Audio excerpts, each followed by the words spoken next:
Previously, we had seen how U substitution was a way that we could almost reverse the chain rule. So that things which could be differentiated by the chain rule could be integrated using U substitution. So you might be suspicious. We really have two other methods of integration. I'm sorry, differentiation, which are the product and quotient rule, which are interrelated anyway. So maybe there's a way to run the product rule backwards to do integration. That's what we're going to learn about today. We're going to learn about integration by parts. So here we go. So we had just looked in the previous video at an example like this, where we had taken the derivative with respect to x of x times sine x. We had taken that derivative by using the product rule, and so we broke that into factors, and we could quickly see the answer is 1 sine x plus x cosine x, and we simplified it slightly, but we were able to quickly use a product rule to figure out what that derivative would be. Now, what happens if we want to integrate x sine x with respect to x? So now, there's not an obvious way to do this. So we can't use U substitution. If we look at this, letting U equal x gets us nowhere. Letting U equal the sine of x doesn't get us anywhere because the derivative will be cosine. That's nowhere to be seen. This is nowhere to be seen. So substitution just doesn't go anywhere, right? So we might be able to do something with the product rule, though. So let's look at the product rule again. Okay, so if I have a function U times V, send my eraser out, and I take its derivative with respect to x, we said, that is U prime V plus U V prime. Now that's shorthand for saying the derivative with respect to x of U times V. Okay, remember U is part of the function of x, so in this case it would be x, while V would be the sine of x or something like that. So I'm sorry, that's when we were taking the derivative up here. So we divided that into the two factors, which were both functions of x.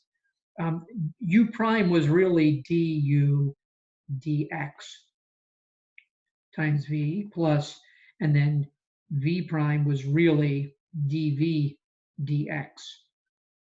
And let me write this just one other way. I'll put the derivatives at the end each time.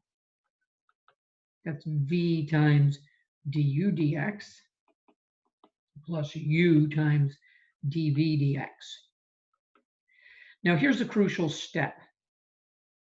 I want to be able to integrate. So what I'm going to do is I'm going to take the integral with respect to x of every one of these. So I'm going to take the integral of the derivative with respect to x of uv with respect to x, right?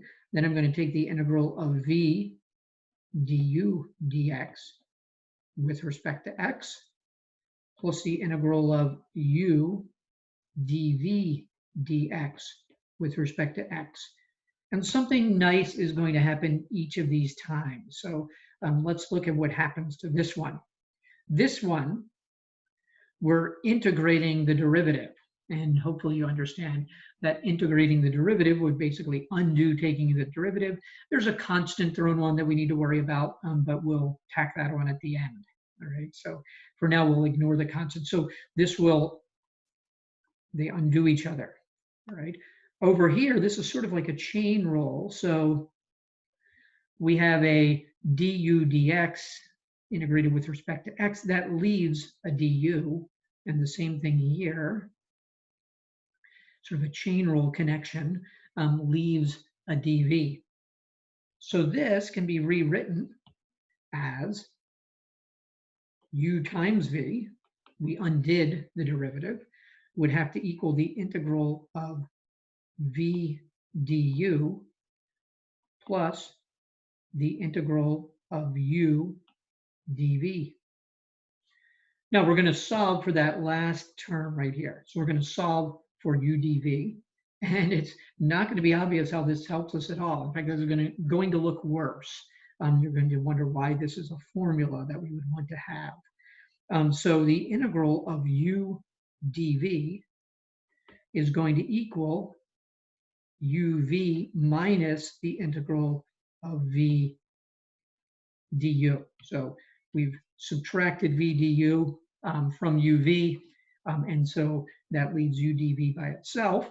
And this is the key formula that lets us integrate by parts. All right. Now, it doesn't look very helpful because I started with an integral, and it looks like over on the left-hand side, I have an integral again. All right. The key is that this second integral needs to be, if we do integration by parts, well, this will be easier in certain cases. This will be easier to integrate than the original u dv.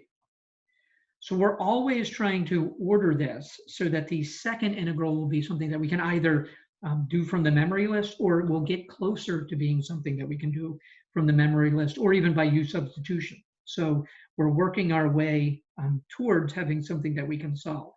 Now, this often takes many steps and many iterations, and it's a sort of a brute force way to do it, but it does get the job done for certain cases.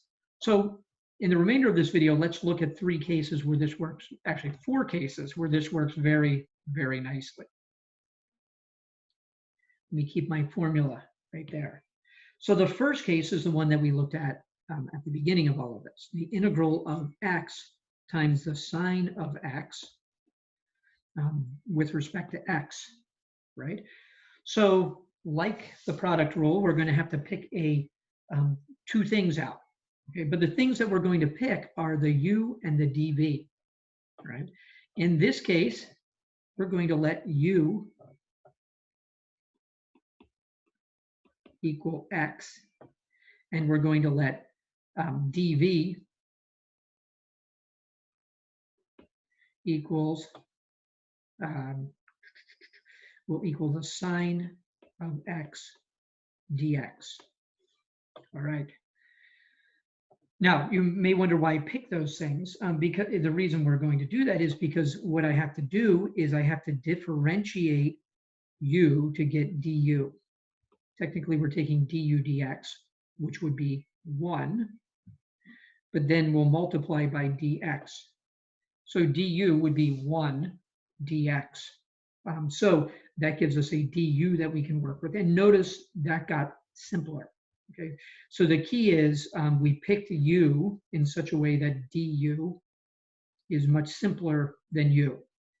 And now we're actually going to have to integrate dv. So what are we going to, we're going to integrate both sides of that. So I'm integrating both sides of that, whereas I took the derivative with respect to x of both sides of this and solved for du, right? So I look at that. Sine x doesn't really get better or worse by integrating or taking a derivative. So it's really a neutral choice as to whether we take its derivative or integrate it. So when we integrate sine x, we end up with that v must be the negative of the cosine of x. Okay. Now, this is useful. We can fill in the formula, right? So if I let those things be u and v, I can now say, rewrite the original problem, x sine x dx is equal to, it's just a matter of picking out the pieces, u times v. Well, that's x times v, that's negative cosine of x. Let me write that in parentheses, negative cosine of x. That's uv minus the integral of v du. Well, v was negative cosine of x, and du is just dx. We can clean that up. So this is negative x cosine of x plus the integral of cosine of x dx. This is on the memory list. Okay, so sure enough, this is a case where The second integral is on the memory list. And so we can say the answer is negative x cosine of x, and the antiderivative of cosine is sine of x. And then we tack on a plus c. Now, the reason I add the plus c right now is because I just removed the final integral sign. So at the time that the last integral sign in a problem disappears, that's when you write the arbitrary constant c. Before that, assume that the constant is hidden inside of the integral. So we write the plus c after taking the last integral, not after taking the first integral. So you'll notice over here, something is out of the integral, but we add the c after the last integration. All right, now how do we know if this is right or not? Let's check our answer. We always know that an antiderivative is correct if when we take the derivative, we end up with the integrand. Okay, so we need to see that when we take the derivative of this, we end up with x sine x again. All right, so the first term requires a product rule. So let's look at the first term. I'll do that in blue. So the derivative of the first term is equal to -1 cosine of x. This will split into two terms, minus x times the derivative of cosine, which is a negative sine of x. So I have to put plus x sine of x. Now we're ready to take the derivative of the second term, sine x. Its derivative is simply cosine of x. And the derivative of c is 0. We don't need to write that, but I will just for now. So now let's see what happens to all of this. Let me get out my red pen. So you'll notice I have a cosine of x and I have a minus cosine of x. Those cancel. So sure enough, I end up with x sine of x. That worked, because if we just look back at the problem, that's exactly what the integrand was. So we just proved that what we computed for the antiderivative is in fact the antiderivative. All right, let's do just a couple more of these. So these are the basic cases. You should certainly know how to do these basic cases. In fact, you should be taking notes on this right now. If you didn't take notes on that first case, go back and replay it and take notes on that. And let's take notes on 3 more cases. So problem number 2. Whoa, let me see. I apologize. Let me scroll down. Okay, problem number 2. What about the integral of x cosine of x dx? That's almost the same. All right, so make sure you're taking notes. You're going to turn them in. So we're going to let u equal x, and we will let dv equal the cosine of x. We have to take the derivative of the first, so du dx is 1, therefore du is dx, just like in the previous case. We have to integrate dv. So when we integrate dv, the integral of cosine of, we'll have v, and the integral of the cosine of x is going to be a sine of x. So now it's usually helpful to rewrite the formula. Let me just write this out in red. The integral of u dv. It's not an easy one to remember. So I often have it written down at the top of my page when I'm working with this. I've been doing this for a long time, so I know it, but when I was first learning it, I would keep it written down in front of me. So we know that the integral of x times cosine of x, whoops, I'm sorry, I left something off. dv has to have the cosine of x dx. We need to be able to integrate both sides of that. So technically we're going to integrate both sides of that. So we need to have the dx there. That has to equal u, v, that's x sine x, minus the integral of v du. So that's sine x dx. Oh, that's wonderful. We know how to integrate sine of x. So that's sine x dx. So this is equal to x times the sine of x. And then the antiderivative of a sine is a negative cosine.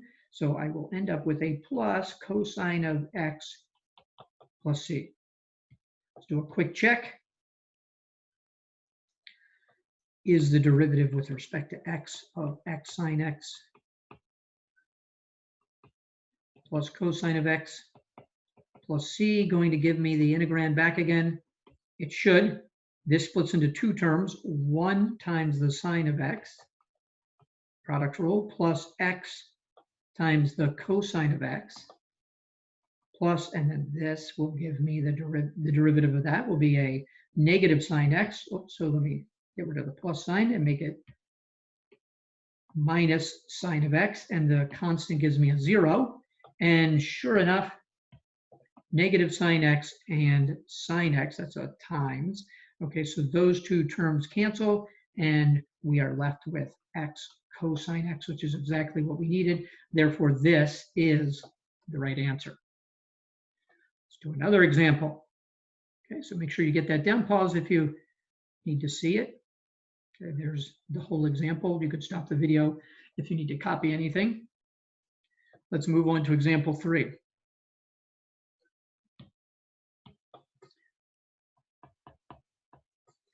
So example 3, this is actually even an easier example because we're going to use e to the x dx. So this is a case that could easily come up. So we're going to let u equal x again, and dv equals e to the x. This will work because du will get simpler. Just like the previous two cases, du will be dx. And this is a really nice case because, oops, I forgot the dx. When we integrate that, we just get e to the x back again. So e to the x is perfectly neutral between whether you want to take its derivative or integrate, because it's the same either way. So we now have a little grid, so we can write out the formula so we don't lose track of what we're doing.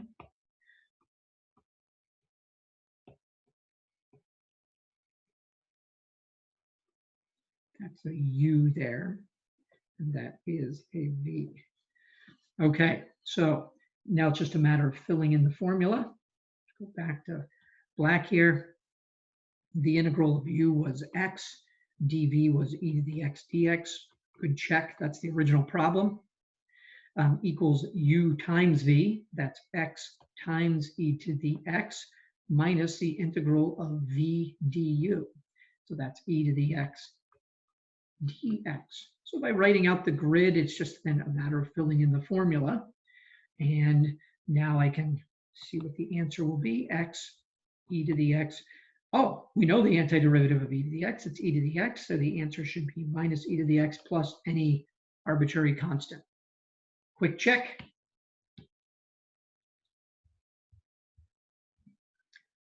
The derivative with respect to x of our answer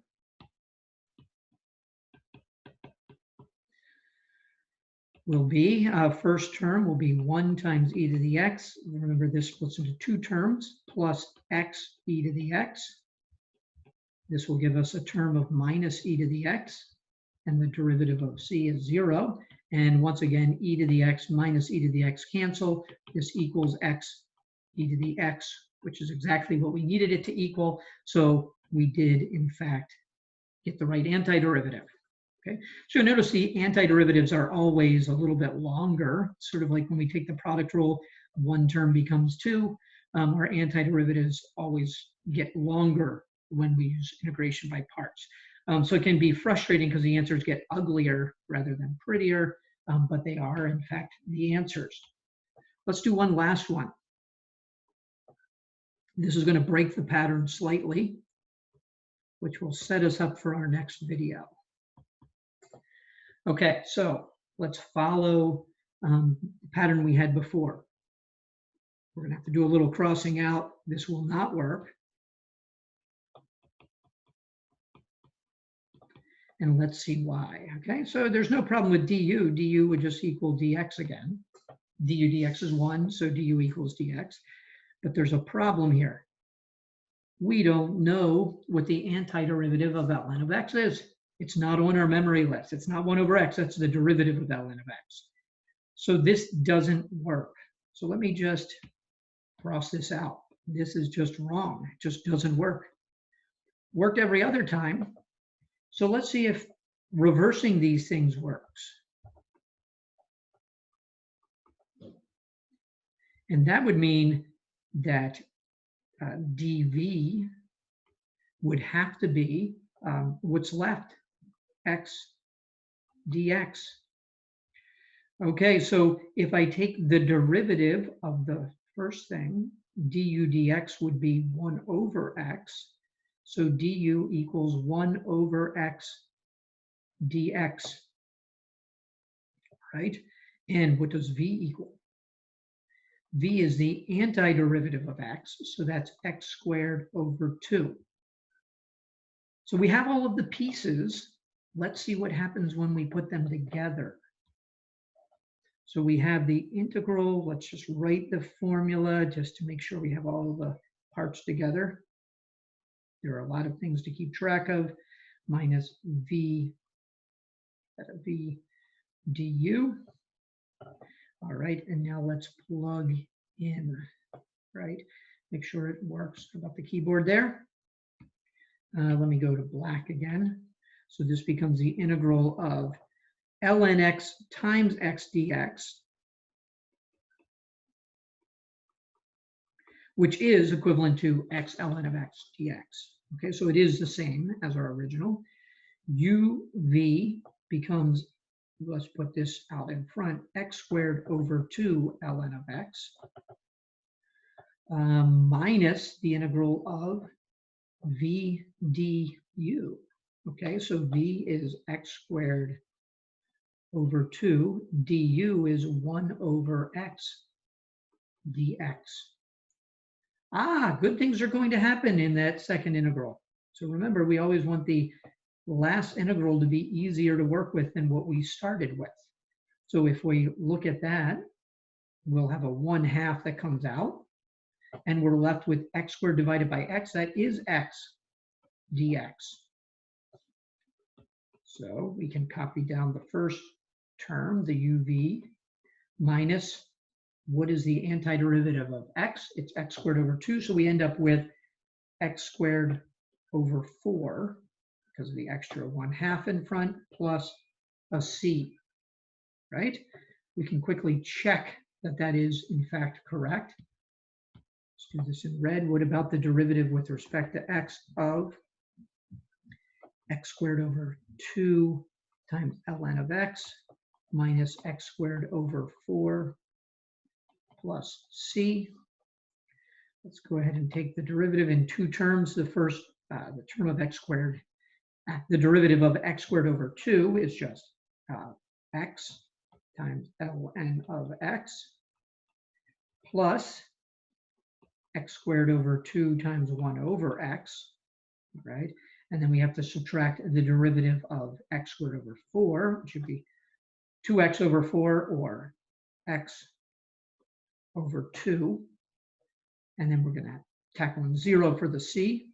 And you can see right here, this term and that term will in fact cancel out.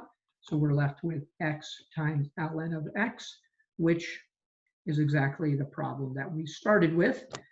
That's just a rewriting of it. The original problem was x ln of x. So here is the work for this problem. You can pause it while at any point in the scrolling, and there's the complete work for that problem. Make sure that you wrote those down and that you turn those in with the notes you had for the previous part.